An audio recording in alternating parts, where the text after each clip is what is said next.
여호와께서 이르시되 그날에 이르러는 내가 내 군마를 내 가운데서 멸절하며 내 병거를 부수며 내 땅의 성읍들을 멸하며 내 모든 견고한 성을 무너뜨릴 것이며 내가 또 복수를 내 손에서 끊으리니 내게 다시는 점쟁이가 없게 될 것이며 내가 새긴 우상과 주상을 너희 가운데서 멸절하리니 내가 내 손으로 만든 것을 다시는 섬기지 아니하리라.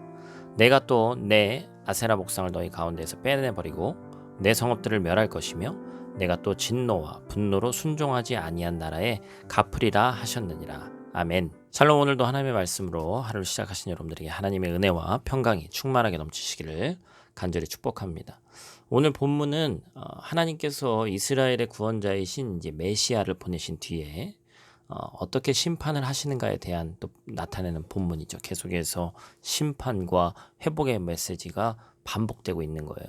5장 어제 나눴던 말씀에는 구약 성경에 몇 안 되는 우리 예수님에 대한 구원자에 대한 예수 그리스도에 대한 탄생 기사가 쓰여져 있는, 탄생에 대한 예언에 대한 글이 쓰여져 있는 본문을 어제 나눴죠.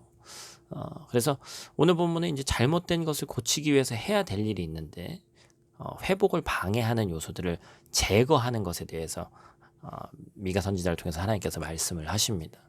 먼저 하나님께서는 자신의 백성에게 하나님을 섬기는 데 방해가 되는 요소들을 제거할 것을 말씀하시죠. 10절과 11절 말씀 보니까 메시아가 도래하는 날 바로 평화가 임하고 남은 자들이 정결하게 된다. 그날에 자기 백성이 가지고 있는 군마를 없애버리고 말이 끄는 병거를 부숴버리게 버리신다. 그렇게 얘기를 하고 있어요. 하나님께서는 과거에 이제 이스라엘에게 왕이 원래는 하나님이기 때문에 왕정도 사실은 주변에 있는 나라보다 좀 늦은 편이고 하나님께서 사실 그것을 원하지 않으셨죠. 이스라엘에게 또 더군다나 군마도 기르지 못하게 하셨습니다. 이스라엘이 힘없는 나라로 남게 하기 위함이 아니라 군마를 기르게 되면 하나님을 의지하지 않고 보이는 또 군사력을 의지하게 되기 때문이죠. 군사력은 한계가 정해져 있습니다. 그리고 군마가 그들에게 우상이 되기 때문입니다. 그래서 선지자들은 말과 병거를 의지하는 것을 책망했죠. 또 땅의 성읍들을 멸하시고 모든 견고한 성을 무너뜨린다라고 얘기하십니다. 이것은 이스라엘이 신뢰할 수 있는 모든 대상들을 없애는 거예요. 바로 하나님만 바라볼 수 있는 그런 환경을 만드시는 거죠. 우리가 이제 이것을 좀 영적인 의미로 봐야 되겠죠. 군마가 아예 없어야 된다. 아무것도 없으면 그냥 하나님께서 알아서 하신다. 그런 얘기가 아니죠. 눈에 보이는 것들을 의지할 수밖에 없는 인간의 한계를 잘 아시기 때문에 그것에 대해서 계속적인 경고를 하고 계신 것이죠. 그래서 하나님과의 언약 관계를 파괴하는 모든 것을 제거하라고 얘기하십니다. 12절 말씀이죠.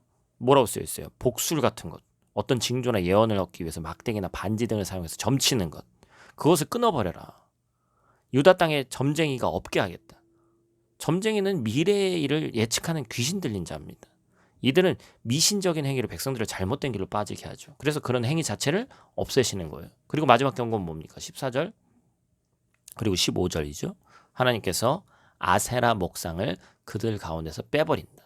아세라 목상은 우리가 지난 주일에도 나눴습니다만 바알과 아세라, 그렇죠? 성적인 어떤 타락을 통해서 다산과 전쟁의 여신, 그리고 그 아세라를 예배하는 과정에서 성적 타락과 매춘이 있었잖아요. 하나님은 가나안 사람들이 즐겨 섬기던 아세라 목상을 완전히 파괴하시죠. 또한 그들의 성읍들을 멸하십니다. 산당도 없애는 거예요. 하나님께 순종하지 않는 모든 나라의 진노와 분노로 갚으신다라는 것이죠. 하나님께서 공의를 따라 죄의 유무를 판단하신 후에 심판하십니다. 그날에 우리가 하나님의 명령과 말씀을 따라서 살지 않는 모든 것들은 다 멸망시킨다라는 것을 꼭 기억해야 되는 것입니다. 우리는 어두운 시대를 바라보면서 낙심할 필요가 없습니다. 그리고 세상의 풍조를 바라보며 부러워하거나 초조해할 필요가 없습니다. 왜냐하면 결국에 심판의 날에 그 모든 것은 의미가 없어지기 때문에 그렇습니다. 그래서 미가는 뭐라고 외치고 있어요? 하나님만을 의지해라. 정결케 되는 하나님을 따르라. 결국 그가 모든 것을 이루실 것이다. 미가 선지자처럼 이 시대의 남은 자들을 통해서 땅끝까지 구원하신 하나님을 바라보면서 세상을 바라보는 것이 아니라 소망을 가지고 또한 그 메시지를 전하는 저와 여러분들이 되시기를 간절히 축복합니다. 기도하겠습니다. 하나님, 하나님의 말씀보다 더 의지할 것이 인간이기에 우리 눈에 보이는 것들로 채워질 때가 너무나도 많이 있음을 이 시간 고백하며 나아갑니다.